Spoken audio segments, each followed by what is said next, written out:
Dans ces champs, les graines plantées il y a quelques semaines ont bien failli ne jamais sortir de terre. Thibaut Enoch, agriculteur, s'inquiète. La sécheresse des premières semaines du printemps met en péril ses récoltes. Les levées de ce maïs-là sont plutôt correctes. C'est la suite qui nous inquiète un petit peu, quoi.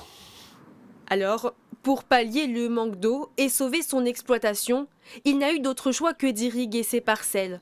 Une solution coûteuse et énergivore.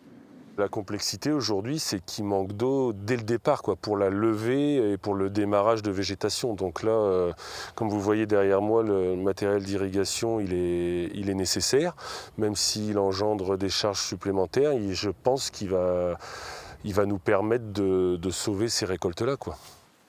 À quelques kilomètres, pour cet autre agriculteur, il est déjà trop tard. Ben voilà, là on se rend compte que les petites talles par le manque d'eau ne feront rien. Ici, il cultive des céréales pour nourrir son bétail. Mais l'absence de précipitation a déjà ruiné une partie de sa production.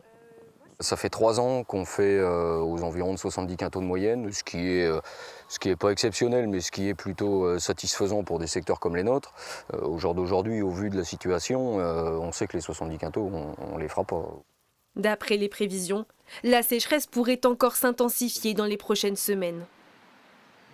Normalement, en fait, dans une situation normale, on a une dépression qui reste quelques jours chez nous, et puis un anticyclone, et donc on a quelques jours de pluie, puis quelques jours de beau temps. Et puis tout ça est emmené d'ouest en est.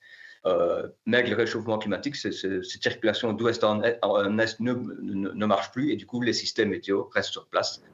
Ce début de printemps est le plus sec jamais enregistré dans les Hauts-de-France depuis 66 ans.